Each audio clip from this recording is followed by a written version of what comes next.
모든 인간이 이 세상을 살아가면서 가장 힘들어하는 문제가 있습니다. 그것은 그 깊은 뿌리에 들어가 보면 불안정의 문제, 그러니까 앞날을 잘 알지 못하는 인간의 한계의 문제가 있습니다. 세상이 특별히 흔들릴 때, 미래가 보이지 않을 때나 또한 코로나19와 같은 지금 바이러스가 창궐할 때 사람들은 굉장히 마음이 흔들리게 됩니다. 바이러스가 언제 끝날지 예측이 어렵고 그로 인하여 우리의 삶은 힘들어질 수밖에 없는데 우리는 어떻게 헤쳐나가야 될까라는 생각과 고민에 빠지기 때문에 그렇습니다. 그래서 우리의 삶은 마치 거친 광야나 힘든 산행을 하고 있는데 목적지가 어딘지, 내가 가고 있는 이 길이 안전한 길인지, 이대로 가면 끝은 있는지 불안해하면서 걸어가는 것과 비슷합니다. 그래서 예수님을 믿지 않는 자들도 종교를 가지려고 하고 뭔가 그 지푸라기도 잡고자 하는 그런 마음들이 모든 인간에게는 있습니다. 그래서 미신에 빠지기도 하고 점을 치기도 하고 자꾸만 사주팔자를 보면서 앞을 내다보기를, 앞날을 알기를 원하는 것입니다. 이 세상에 안전한 곳이 있다, 그리고 분명히 미래를 알 수 있다라는 책들이 나온다면 아마 베스트셀러가 될 것이며 그것을 알려주는 사람에게는 많은 돈을 지불했어도 나의 미래를 좀 알려달라고 말할 것이 분명합니다. 이런 점에서 성경은 사실은 이 세상을 비롯한 영원한 세상까지의 미래와 앞날을 말씀해주는 거룩한 책입니다. 그러므로 세상 사람들이 사실은 미래를 알고 싶고 어떻게 될 일을 불안정하지 않고 나아갈 수 있는 방법이 있습니다. 성경을 보면 됩니다. 그런데 문제는 이 성경이라는 것은 믿음의 눈으로 보지 않으면 열리지 않는 책이기 때문에 이 말씀을 볼 수가 없을 뿐이지, 사실은 우리에게 들려진 이 거룩한 책 성경은 하나님의 특별 계시, 예언의 말씀으로서 영원함까지의 그 모든 기간들을 다 우리에게 알려줍니다. 그리고 대비하고 이 말씀에 따라 길을 걸어가면 안전할 수 있다라는 것을 알려주시는 것이죠. 그래서 믿음의 눈을 가진 사람들이 성경을 읽다 보면 우리의 시각이 하늘 위로 올라가서 이 전 역사를 한눈에 바라보면서 우리가 지금 어디에 있는지, 그리고 어디를 향해 가고 있는지를 알 수가 있습니다. 따라서 하나님의 말씀의 빛에 따라 가는 사람들은 향방 없는 방향성을 모르고 걸어가는 자들이 아닙니다. 우리는 분명한 목적이 있습니다.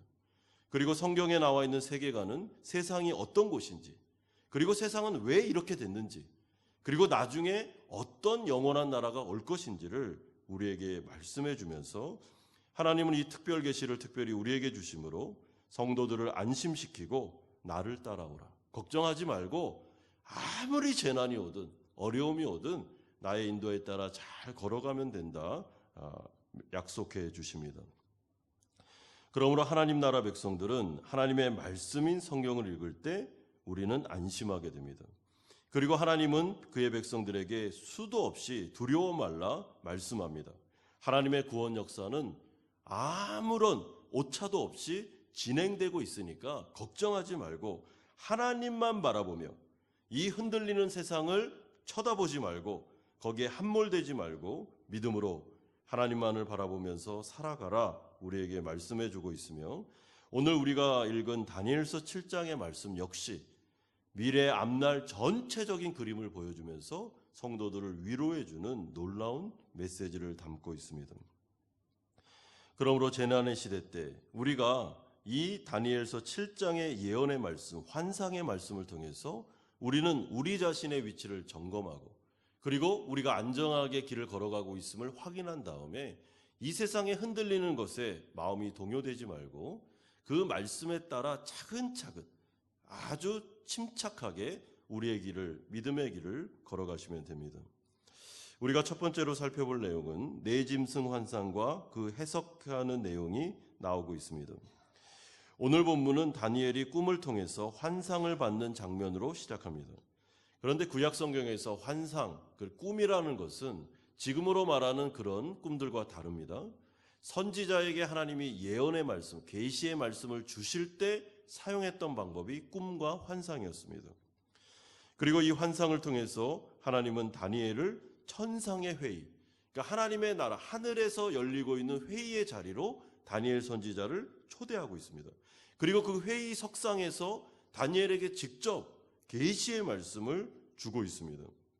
그러므로 다니엘은 이 꿈에서 깨어난 이후에 이 환상이 하나님의 어마어마한 말씀이었구나라는 그 압박감, 그 감동, 성령의 그 수도 없는 그 놀라운 역사를 통해서 그는 이 말씀을 기록할 수밖에 없구나라는 중압감에 시달리게 됩니다. 그리고 1절과 같이 그 말씀을 기록합니다. 바벨론 벨사살 왕 원년에 다니엘이 그의 침상에서 꿈을 꾸며 머릿속으로 환상을 받고 그 꿈을 기록하며 그 일의 대략을 진술하니라. 왜 이런 원년에 이런 말을 하겠습니까? 이것은 역사적인 사건이었다는 거죠. 그가 막 그냥 비몽사몽간에 환상을 본 것도 아니고 그는 분명한 꿈을 통해서 역사적인 순간 속에 자신의 인생 속에서 하나님의 계시의 말씀을 받았으며 이것을 진술함으로 말미암아 이 일은 반드시 미래에 일어날 일이다라는 것을 알려주고 있습니다. 그러면서 다니엘의 본 환상이 소개되고 있는데 그것은 큰 바다에서 올라온 각각 모양이 다른 4개의 큰 짐승에 대한 환상이었습니다. 2절에 보시면 하늘의 네 바람이 큰 바다에서 몰려불더니 여기서 큰 바다라는 것은 이 세상을 의미합니다. 그러므로 4절에서 8절까지 해서 순차적으로 등장하는 4개의 짐승은 세상에 생겨났다가 시간의 흐름에 따라 순차적으로 사라질 4명의 왕, 17절에서 말하는 아주 위대한 4명의 왕들을 소개하는 것입니다. 그렇다면 이 4명의 왕이 누구일까? 우리는 성경을 통해 확인할 수 있는데 첫 번째 짐승으로 대변되는 왕이 4절의 내용을 잘 분석해 보시면 다니엘서 4장에 등장하는 느부갓네살 왕임을 알게 됩니다. 그리고 두 번째 짐승으로 대변되는 왕은 5절의 내용을 해석해 볼 때 메대 제국의 다리오 왕을 말하고 세 번째 짐승으로 대변되는 왕은 6절의 내용을 잘 보시면 메대 이후에 바사라고 하는 페르시아죠. 페르시아의 4명의 왕들을 말합니다. 그리고 네 번째 짐승으로 대변되는 왕은 7절의 내용을 해석해 볼 때 헬라 제국의 최고 권력자였던 알렉산더를 가리키는 것입니다. 그리고 우리는 이 시대 이후에 살고 있기 때문에 이미 세계사나 역사를 통해서 이 왕들이 이미 등장했고 이 왕들이 멸망했다라는 것을 알고 있습니다. 그러면서 이 환상은 네 번째 왕에게 특별히 초점을 맞춥니다. 알렉산더죠. 이 사람이 얼마나 정말 맹수와 같은 사나운 사람으로서 하나님의 나라를 공격하고 하나님을 업신여길 뿐만 아니라 그의 성도들에게까지 엄청난 핍박을 가했던 사람, 그 사람이 바로 알렉산더임을 알려줍니다. 그러므로 이 환상 가운데 압도된 나머지 다니엘은 가브리엘 천사에게 이 환상이 어떻게 된 겁니까? 라고 물어보게 됩니다. 그리고 그 가브리엘 천사가 내 짐승이 바로 세상에 일어날 내 왕을 알려주는 것이며 그 중에서도 네 번째 왕은 19절에서 25절까지를 통해서 길게 설명해 주지만 가장 악한 왕이다. 이런 왕들이 세상에는 등극하게 될 것이고 신성모독을 하면서 지극히 높으신 이를 말로 대적하는 일까지도 벌어지게 될 것이다 라는 것을 알려주고 계십니다.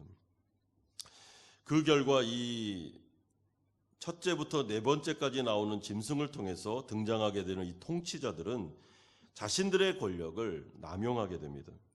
하나님을 두려워하지 않고 하나님의 거룩한 백성들을 업신여기기 때문에 그들은 하나님을 인정하지 않기 때문에 당연히 자신의 권력을 남용할 수밖에 없는 것입니다. 그래서 21절은 이렇게 말씀합니다. 내가 본적 이 뿔이 성도들과 더불어 싸워 그들에게 이겼더니 25절에도 지극히 높으신 이의 성도를 괴롭게 할 것이며 그러므로 하나님은 이러한 사실을 미리 다니엘이라는 선지자에게 환상을 통해서 알려주십니다. 그러므로 하나님 나라 백성들이 미래를 대비하라고 말씀합니다. 이 세상의 속성을 알려주고 세상의 어떠함을 미리 예언적으로 보여준 다음에 성도들은 마치 아무것도 모르는 사람처럼 세상을 살지 말고 이미 아는 사람들처럼 대비하면서 살으라는 것이죠. 여러분 코로나19라는 이 재난을 만약에 미리 알았다면 만약에 5년 전이나 10년 전에 이 2020년도에 코로나19가 창궐할 겁니다 라는 것을 미리 알았다면 어떻게 됐겠습니까? 대비를 했겠죠. 그리고 거기에 대해서 여러 가지 백신들을 생각하지 않았겠습니까? 그런데 이것이 어려운 이유가 무엇입니까? 느닷없이 닥친 것이 문제입니다. 그래서 사람들은 놀라고 패닉 상태에 빠지고 이 어떻게 해야 될지를 모르는 상황 속에 우리가 1년, 2년을 보내고 있는 것입니다. 그런데 사실 성경을 잘 보십시오. 성경을 보면 이 세상이 어떤 곳인지를 이미 성경 전체를 통해서 알려주셨습니다. 여러분, 환난과 재난과 지진과 그 모든 자연의 파괴적인 일들은 이미 예수님 시대 때, 아니 다니엘 시대 때 다 예고된 것입니다. 여러분, 이 세상은 결코 안전하지 않습니다. 안전하지 않다는 얘기를 수도 없이 했습니다. 문제가 무엇이죠? 듣지 않은 게 문제죠. 마치 노아의 시대같이, 롯의 시대같이 홍수가 날 겁니다. 120년 동안 아무리 외쳐도 그 하나님의 말씀을 안 들은 게 문제지, 사실은 우리에게 들려진 이 거룩한 성경 말씀, 특별 계시 안에는 영원한 세대까지의 모든 내용이 기록되어 있습니다. 인간이 교만하지만 않으면, 정말 겸손하게 이 말씀만 귀담아 듣는다면 사실은 자연 파괴로 가겠습니까? 자연을 아껴야죠. 하나님이 주신 그 자연 세계를 두려운 마음으로 일반 은총을 깨뜨리지 말고 잘 보호해야 되는데, 인간의 문제는 교만하기 때문에 하나님의 말씀을 듣지도 않고 자신에게 주어진 권력과 자유와 이 모든 것을 남용해서 그 수많은 경고에도 불구하고 자기가 하고 싶은 대로 다 한 결과가 재난이 연속해서 오는 것입니다. 그런데 더 큰 문제는 하나님의 말씀을 듣지 않을 뿐만 아니라 하나님을 대적하는 데 있다는 것이죠. 하나님의 말씀을 무시함으로 하나님의 나라와 그의 성도들에게까지 자신의 권력을 가지고 그들을 핍박하는 자리까지로 나아가게 됩니다. 그러므로 우리는 이런 관점에서 우리가 살아가고 있는 이 세상의 속성을 영적으로 잘 이해하셔야 됩니다. 왜냐하면 알아야만 대비할 수 있고 알아야만 준비할 수 있기 때문에 그렇습니다. 그러므로 성경은 이 세상에 대해서 좋게 말하지 않습니다. 여러분 기억하셔야 됩니다. 성경은 세 가지 영적인 적이 있다고 말하는데 그 중에 죄가 있고 세상이 있고 사탄이 있습니다. 그 세 가지 적 중에 하나가 세상입니다. 물론 이 세상을 죄와 악이 장악하고 있는 점에서 그 이야기를 하는 것임에도 불구하고 우리가 살아가고 있는 이 삶의 터전, 한 100년, 120년 살아가는 이 삶의 터전이 결코 안전하지 않다는 이야기를 수도 없이 하고 있습니다. 하나님께서 이 세상을 창조하셨을 때에는 그러지 않았습니다. 죄가 들어온 다음부터 세상이 망가지기 시작한 것이죠.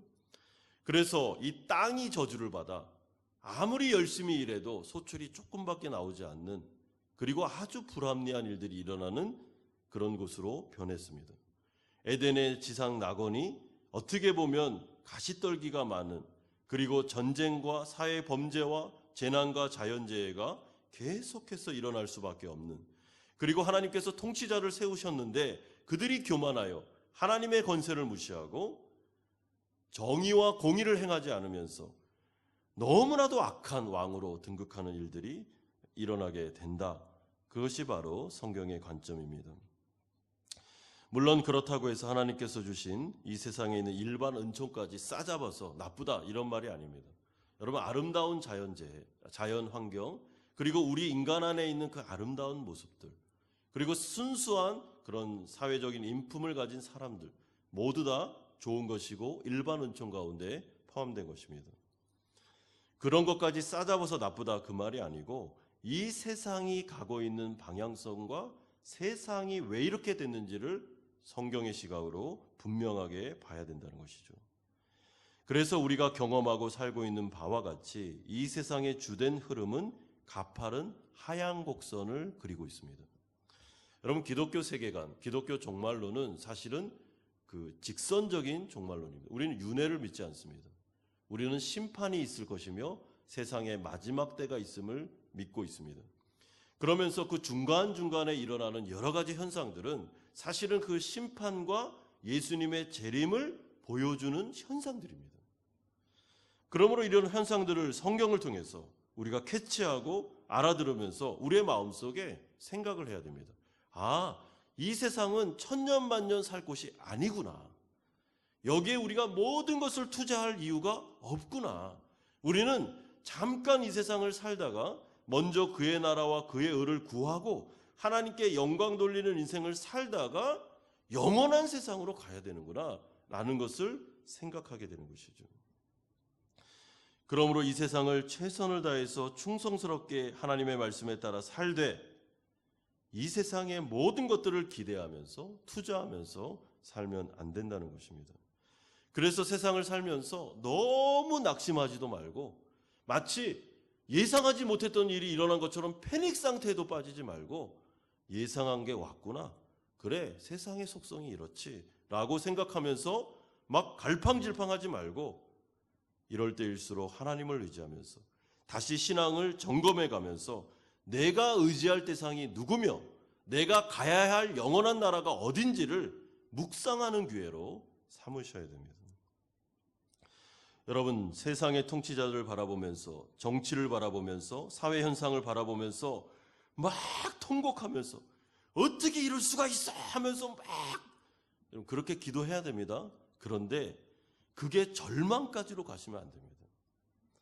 여러분, 하나님 외에 우리가 누구에게 소망을 두겠습니까? 어디에 모든 기대를 걸겠습니까? 어떤 권력자가 나오면, 어떤 통치자가 나오면 이 세상이 지상낙원이 되겠습니까? 그런 세상은 없습니다. 여러분, 성경은 그렇게 말한 적이 없습니다. 모든 인간은 한계가 있으며 특별히 권력을 가지고 돈이 많이 생기면 사람이 영적으로 눈이 감기기 때문에 그것을 남용할 수밖에 없다는 것이죠. 그래서 우리는 이럴 때일수록 믿음을 가지고 하나님의 말씀을 묵상하면서 말씀에 집중하면서 이 예언의 말씀이 뭘 말하고 있는지를 깨달아 알아 그거를 나의 영혼에도 적용할 뿐만 아니라 나의 이웃에게도 가족에게도 또한 사랑하는 공동체의 성도들에게도 알려줌으로 대비하십시오. 그리고 우리가 어디에 투자해야 되며 어느 나라를 바라봐야 되는지를 생각하십시오 하면서 도전받고 다시 한번 묵상하는 기회로 나아가야 됩니다. 그러므로 우리가 바라봐야 될 세상은 이 세상이 전부가 아닙니다. 만약에 이 세상이 전부라면 우리는 정말 절망할 수밖에 없죠. 돌파구를 찾을 수밖에 없습니다. 어떻게 해야 되는지 우리는 고민할 수밖에 없습니다. 그러나 오늘 이 다니엘의 7장 말씀을 비롯한 성경의 특별히 요한계시록 같은 이 말씀 가운데서는 하나님 나라 백성들에게 소망을 주고 위로를 주면서 미래에 있을 하나님의 나라, 영원한 나라, 거기에는 재난도 없고 흔들림도 없으며 전쟁도 없고 슬픔도 없고 아픔도 없는 영원히 하나님과 지속적으로 함께 살 수 있는 진정한 행복이 있는 나라, 그 나라를 우리 가운데 알려주고 계십니다. 그러므로 천년만년 이 세상을 살아갈 수 없으며 우리는 죽음이라는 것을 현실로 받아들일 수밖에 없고 이 자연재해 가운데서도 또한 수많은 악한 통치자들 가운데서도 낙심하지 말며 눈을 들어 영광의 왕을 바라보고 그분에게 소망을 두고 묵묵히 이 세상의 인생을 믿음으로 살아가야 됨을 말씀해 줍니다. 그러므로 두 번째로 하늘의 보좌에서 계획되고 있는 그리고 성취되고 있는 일에 대해서 환상을 통해서 보여주십니다. 여러분, 오늘 본문을 잘 보시면 첫 번째 대지에서는 이 세상의 4명의 악한 왕들을 보여주면서 이 세상의 속성을 다니엘에게 알려줬습니다. 그런데 이제는 완전히 장면이 바뀝니다. 그러면서 또 다른 현실, 이제는 그 천상에서 일어나고 있는 하나님의 나라의 회의 가운데 다니엘이 초대받았다고 했는데 거기에서 이제는 영원한 나라를 그가 바라보고 있습니다. 여러분, 그러므로 하나님 나라 백성들은 두 세상을 삽니다. 우리 눈으로 바라고 있는 이 세상도 우리의 현실입니다. 물론 제한된 현실이죠. 그러나 눈을 들어 영광의 왕을 바라볼 때 진정한 현실이 보이는데 그것이 바로 영원한 나라, 하나님의 나라, 이미 시작되었지만 아직 완성되지 않은 완성될 그 나라를 바라볼 수 있는 것입니다. 그러므로 9절에 이렇게 말씀합니다. 내가 보니 왕자가 놓이고 옛적부터 항상 계신 이가 좌정하셨는데 그의 옷은 희기가 눈 같고 그의 머리털은 깨끗한 양의 털 같고 그의 보좌는 불꽃이요 그의 바퀴는 타오르는 불이며. 여기서 흰색이라는 것은 하나님의 영광을 나타냅니다. 그리고 불은 하나님의 임재를 상징합니다. 그러니까 다니엘은 지금 네 개의 짐승 환상을 통해서 이 세상을 또한 이 세상의 형편을 바라본 다음에 순차적으로 하나님의 이끌림을 받아 하나님의 임재를 통한 그분의 왕자, 그분의 보좌, 하나님의 나라를 바라보게 됩니다. 그리고 그 보좌 주변이 어떤 상황이 있는지 10절에서 말씀합니다.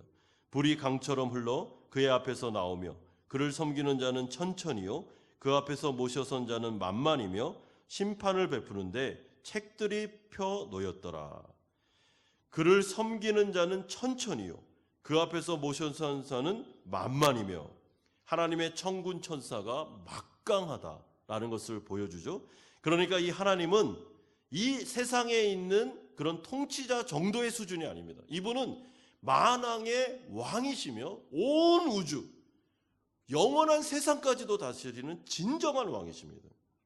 그뿐만 아니라 이분은 그 앞에 책들이 펴놓아져 있다라는 것은 심판을 베풀기 위한 책들입니다. 그러니까 이분은 심판주가 되시는 것이죠.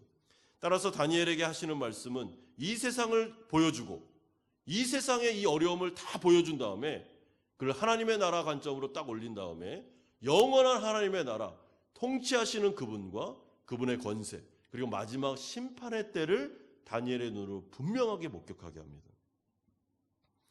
그러므로 이 왕자의 자정에 계신 하나님이 바로 이 네 짐승에게, 이 네 세상의 통치자들에게 권세를 주신 장본인입니다. 그래서 6절은 이렇게 말씀하죠. 권세를 받았더라라는 말이 나옵니다. 수동형입니다.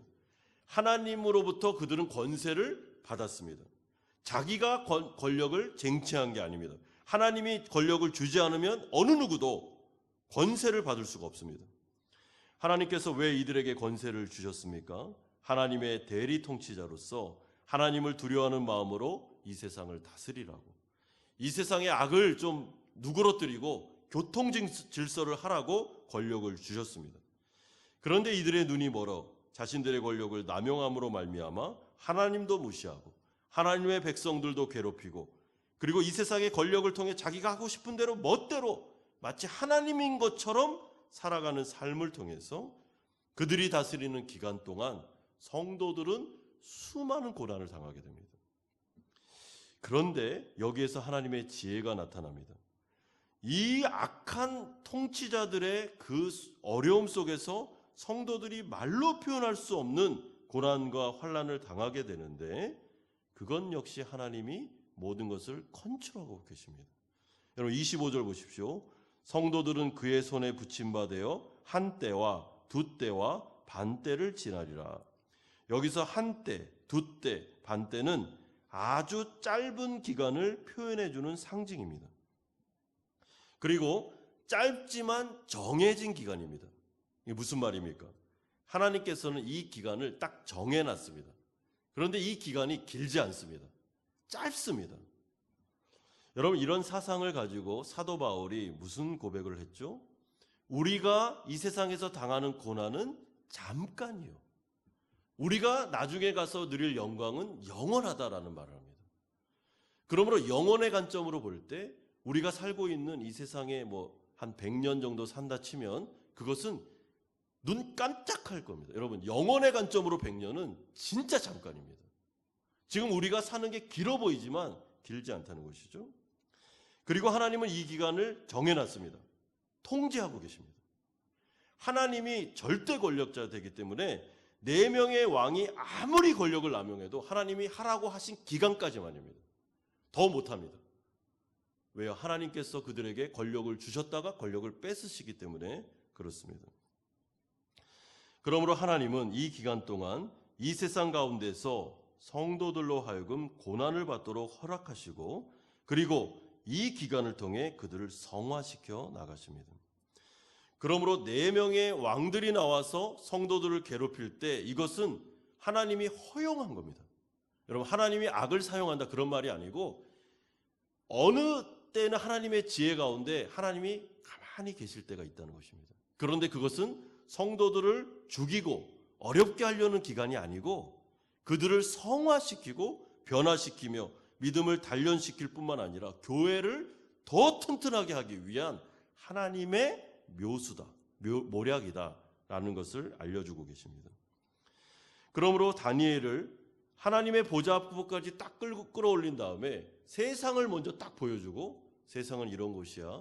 그런 다음에 하나님의 나라를 보여주면서 하나님께서 이 아주 어려운 세상 속에 성도들을 보내심으로, 교회를 보내심으로 이들을 연단시켜서 성화시키는 가운데 내가 일을 하고 있다라는 비밀을 알려준 다음에 하나님은 다니엘에게 내가 고난받는 성도들, 고난받는 교회를 어떤 시각으로 바라보고 있는지를 반복해서 알려주십니다.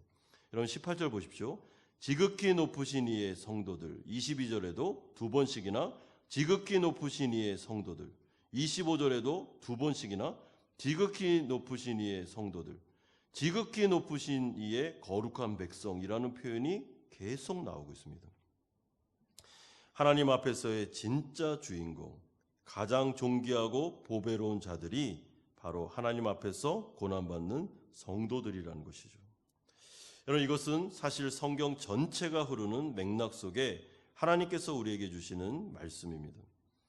하나님의 마음속에 사실은 하나님의 나라밖에 없습니다. 그리고 그 나라 가운데 주 예수 그리스도를 믿고 구원받은 백성들이 포함되어 있습니다. 하나님은 반드시 영원한 하나님의 나라를 완성시킬 겁니다.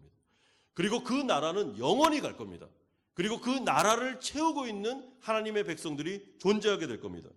그런데 그 하나님 나라 백성들이 영원한 나라에 들어오기 전에 그들은 성화 과정, 거룩한 과정을 겪어야 되는데 그때 하나님이 그 성도들을 바라보면서 이들이 보석들이고 이들이 가장 존귀한다며 내가 정말 모든 것을 다 드려 정말 모든 것을 다 바쳐 투자하여 만들고 있는 나의 거룩한 신부, 나의 백성이다라는 것을 알려주십니다.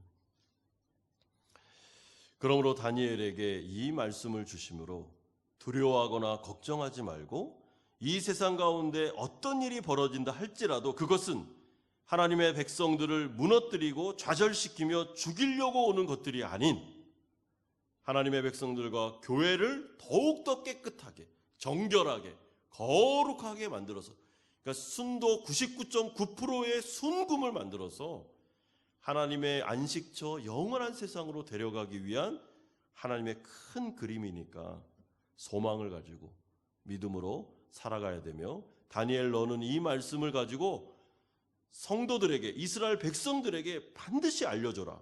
그러면서 두려워하지 말고 하나님을 의지하라 라는 메시지를 증거하라고 알려주십니다. 따라서 결국엔 어떻게 됩니까? 하나님의 백성들이 거룩한 백성들로 다 준비되면 정확한 타이밍에 하나님이 정해진 그때에 그들의 고난은 끝납니다. 그리고 그들의 고난이 끝나는 그 순간 세상의 악한 왕들은 폐위됩니다. 폐기 처분해버립니다. 왜냐하면 이들이 해야 될 일이 이제 끝났기 때문에 그렇습니다. 여러분, 그런데 이것은 악한 왕들, 세상의 구조만 그런 것이 아니고 이 세상에서 일어나는 일들과 또한 우리 개인적으로 일어나는 모든 고난이 이 역할을 감당합니다. 그러므로 이런 시각을 바라보실 때 코로나19와 같은 재난도 성경으로 해석할 줄 아셔야 됩니다. 이것은 분명히 성도들을 깨끗하게 만들 겁니다. 그리고 교회를 정결하게 만들 겁니다. 성경의 시각으로 볼 때 사람들이 교회 위기다 지금. 그리고 이 교회가 어떻게 될지 모르겠다. 성도들이 막 빠져나가고 있다 이렇게 말하는데 여러분, 다니엘의 시각으로 보면 그렇지 않습니다. 하나님이 그렇게 하실 리가 없습니다. 교회를 무너뜨리고 교회를 힘들게 하고 이렇게 하실 리가 없습니다. 이 시각으로 보면 하나님은 지금 교회를 성결하게 하고 있는 겁니다. 깨끗하게 하고 있는 겁니다. 더 정결케 하고 계신 것이죠. 그래서 진짜 신부들이 등장하도록, 진짜 믿음의 사람들이 걸러지도록 하는 것입니다. 가라지와 알곡을 이렇게 거르는 것처럼 하나님이 이 코로나라는 이 과정을 통해서, 아니면 4명의 악한 왕들을 통해서, 환난과 핍박과 그 수도 없는 고난을 통해서 알곡을 쭉정이로부터 골라내서 순도 99.9%의 위대한 성도들을 데리고 나와서 하나님의 백성으로 삼는 것이죠. 그러므로 평안의 시대 때는 누가 알곡인지 누가 가라지인지 모릅니다. 교회 안에도 알곡과 가라지가 같이 있습니다. 누가 진짜 믿음을 가지고 있었는지 아니면 가짜 믿음을 가지고 있었는지 모릅니다. 그런데 이런 재난의 때에는 그것이 나뉘게 되고, 하나님은 그 일을 통해서, 체질을 통해서 성도들을 더욱더 성화시키고 교회를 더욱더 거룩하게 만드는 것입니다. 그러므로 하나님의 이 전체적인 그림 속에서 이 짐승들은 분명히 자신의 권세를 빼앗길 날이 올 겁니다. 여러분, 그래서 악한 왕들, 악한 통치자들을 바라보면서 너무 좌절하지 마십시오. 하나님께 기도하시면 됩니다. 하나님, 하나님의 때가 언제입니까? 주님의 때에 하나님께서 일을 이루실 걸 믿습니다. 그리고 이 어려움도 교회가 흔들리거나 망하는 것이 아니라 하나님은 이 일을 통해서 교회를 더, 성도들을 더 깨끗하게 하실 것을 믿습니다 하면서 믿음을 더 견고하게 세워서 하나님께 기도하는 것입니다. 그런 후에 하나님은 어떻게 하십니까? 하나님 나라 백성들의 원한을 풀어주십니다. 22절 보십시오. 옛적부터 항상 계신 이가 와서 지극히 높으신 이의 성도들을 위하여 원한을 풀어주셨고 때가 이름에 성도들이 나라를 얻었더라. 여기서 성도들이 나라를 얻었다라는 말은 하나님의 나라가 시작되었으며 백성들에게 하나님의 통치가 드디어 임했고 이 통치의 하나님의 나라는 완성될 것이다. 하나님의 뜻은 반드시 성취된다라는 것을 알려줍니다.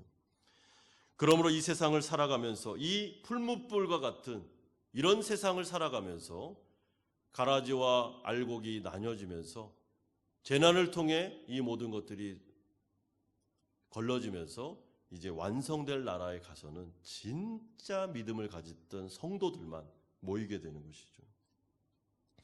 그리고 그 중심에 하나님의 나라의 왕이신 예수 그리스도께서 계십니다. 사실 13절에서 14절까지 나오는 인자는 이제 다니엘이 바라볼 하나님의 전체적인 구원 가운데 정점에 있는, 구속사의 정점에 있는 예수 그리스도 인자, 이분을 말씀해주고 계시는데, 그분이 하나님의 나라를 끌어오신 분이시고 그분이 하나님의 나라를 완성시킬 분이십니다. 그러므로 다니엘은 사실은 예수 그리스도를 어림잡아 어렴풋하게, 구약의 성도이기 때문에 어렴풋하게 봤습니다. 그런데 우리는 어떻습니까?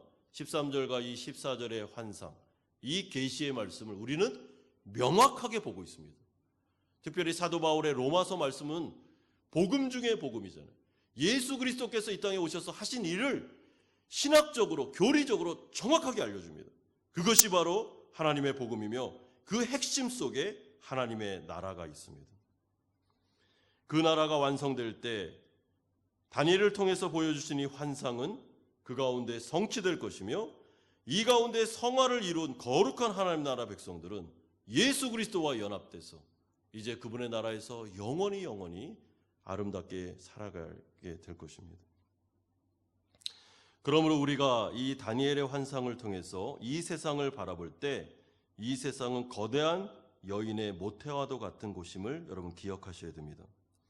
하나님의 백성들이 예수 그리스도를 믿고 십자가 복음을 통해 회개하며 성령의 은혜로 잉태되어 이 세상 가운데로 보내질 때 우리는 세상의 모진 세파와 죄의 유혹과 사탄의 공격 앞에서 믿음의 단련이 되고 있는 영적인 모태 안으로 들어갑니다.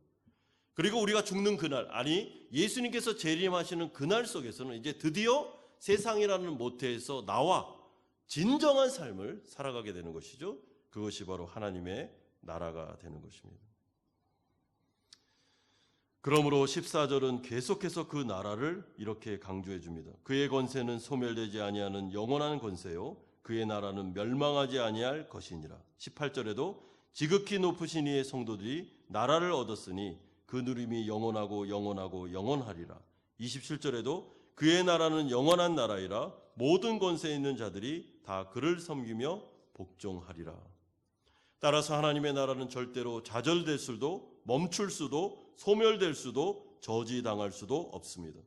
영원한 권세와 능력을 가진 하나님이 통치하시기 때문에 그분의 능력과 권세는 반드시 이 나라를 이루고 성도들을 하나님의 영원한 처소로 데리고 가실 것입니다. 그러므로 세상의 모진 풍파 속에서 우리가 살아갈 때 하나님께서 다니엘을 통해서 미래에 될 일을 우리에게 알려주신 이유는 하나님의 나라를 바라보고 그 나라 가운데 하나님이 이루실 일들을 생각하면서 그 구속사 안에서 우리에게 되어질 이 거룩한 성화 과정을 믿음으로 인내하면서 잘 걸어갈 것을 말씀해 주는 것이죠. 여러분, 다니엘서를 주실 때 이 다니엘의 상황이 어떻습니까? 이들은 포로 생활을 지금 하고 있습니다. 그들은 나라를 빼앗겼습니다. 그리고 이들이 그 식민지 생활 속에 당했던 고초는 말로 표현할 수가 없습니다. 다니엘은 매일마다 예루살렘을 향해서 그는 3번씩 기도했던 사람입니다. 울면서. 언제입니까? 언제 이 나라가 회복되겠습니까? 언제 우리가 다시 하나님의 나라를 이룰 수 있겠습니까? 언제 주님 우리 가운데 구원의 역사를 이루어 주시겠습니까? 하면서 통곡하면서 기도했던 사람입니다. 기도하는 가운데 환상 속에 하나님이 주신 답이 무엇입니까? 두려워하지 마라. 지금 이 바벨론 포로 기간, 이것도 하나님의 손안에 있는 것이며 하나님의 계획의 작은 단계에 불과하고 하나님의 전체 구속사는 네가 모르는 예수 그리스도, 그 이후에도 엄청난 역사를 통해 하나님의 어마어마한 나라가 이루어질 텐데 거기를 채울 성도들을 지금 하나님이 계속 깨끗하게 만들고 있으니까 두려워하지 마라. 그리고 네가 기도하는 응답이 바로 이것이다. 너는 선지자로서 이 말씀을 백성들에게 주면서 이 포로 시절 가운데 더 성화되기를, 더 주님만을 의지하기를, 믿음이 더 단련되고 굳건해지기를 알려주고 이 말씀을 책에 기록함으로 말미암아 이후에 너의 후손들에게도, 믿음의 후손들에게도 알려주어서 그 시대에 올 재난과 악한 왕들과 환난과 핍박 속에서도 두려워하지 말고 하나님을 바라보며 소망을 가지고 믿음 생활을 할 수 있도록 이 말씀을 전달하라 라고 주신 것이죠. 그러므로 이 다니엘의 7장 말씀은 우리에게도 주신 말씀입니다. 다니엘이 환상을 통해 성령의 능력으로 이것을 기록한 것은 은혜 중에 은혜입니다. 그리고 우리 시대에도 동일하게 지금 적용되는 것입니다. 여러분, 이 시대를 바라보십시오. 얼마나 말도 안 되는 통치자들이 있습니까? 여러분, 우리 전 세대는 어떻습니까? 나치 시대 아니면 스탈린, 정말 악의 악한 왕들이 나왔습니다. 그때 성도들은 울부짖고 기도하며 하나님 앞에 나와 통곡하면서 교회를 살려달라고 그렇게 기도했죠.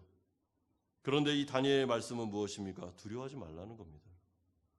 여러분, 그 악한 통치자들 하나님 손 안에 있습니다. 그리고 하나님은 그것을 합력해서 선을 이루어 버립니다. 교회는 절대 망하지 않습니다. 하나님의 나라는 영원할 것입니다. 그들이 악하면 악할수록, 불이 더 거세지면 거세질수록 교회는 더 깨끗해질 겁니다. 그리고 하나님의 부흥은 더 강렬하게 불타오를 겁니다. 하나님의 나라는 더 영원한 나라로 준비될 것입니다. 그것이 바로 하나님의 지혜인 것이죠. 그러므로 마지막 3번째로 말씀에 대한 다니엘의 태도가 28절에 나오고 있습니다. 여러분, 다니엘은 이 환상 가운데 하나님의 말씀에 압도됩니다. 그리고 그는 28절에 이렇게 고백합니다.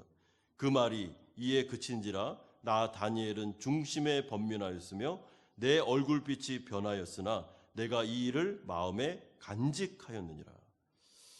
여러분, 다니엘의 위대한 점이 바로 여기 있습니다. 하나님의 말씀을 마음에 간직할 수 있는 사람, 하나님의 말씀이 성령으로 왔을 때 압도당하는 사람, 이 말씀을 기록할 수밖에 없고 이 말씀을 전할 수밖에 없는 불이 있는 사람, 그 말씀의 위대함에 눌려 이 거룩한 계시의 말씀을 가지고 성도들을 깨우고 자신도 깨우며 이 세상에 함몰되지 않고 하나님 나라를 바라볼 수 있도록 도전하고 그렇게 말씀을 증거할 수 있는 사람이 바로 다니엘인 것입니다. 여러분, 그의 중심에, 그의 마음에 성령이 역사하고 있으며 그를 번민케 하고 있으며 잠을 이루지 못하게 하고 있고, 얼굴빛이 변했다 이 말은 두려움도 있지만 사실은 기쁨의 표현이기도 합니다. 그렇구나, 하나님의 나라가 있구나, 이 영원한 나라를 나에게 보여주셨구나 하는 그 기쁨의 표현이 거기에 있는 것이죠. 여러분, 사도 바울이 다메섹에서 예수 그리스도를 만났을 때 그는 거의 죽은 지경에 처했습니다. 그러나 성령이 그에게 충만히 임했을 때 그는 완전히 변화되어 새 사람 되어 하나님의 나라를 바라보고 하나님의 나라에 헌신된 자들로 나아가게 됩니다. 그가 이 말씀을 이렇게까지 귀하게 여기며 이 말씀을 간직하고 이 말씀을 전하기 위해 노력하는 이유가 무엇일까요? 그가 선지자이기 때문에 그렇습니다. 여러분, 하나님의 선지자들에게는 파토스가 있습니다. 하나님의 선지자에게는 성령 체험이 있습니다. 하나님의 선지자에게는 주시는 말씀이 있습니다. 여러분, 말씀을 만들어서 하는 게 아닙니다. 우리는 하나님 말씀을 주신 것을 대언하는 자들입니다. 주신 말씀이 있으니 어떻게 다니엘이 잠을 잘 수 있고 어떻게 다니엘이 그냥 태평하게 있을 수가 있습니까? 이 말씀을 기록하고 전하고 모든 것을 다 써서 이 말씀을 외치는 것, 이것이 다니엘이 해야 될 일이죠.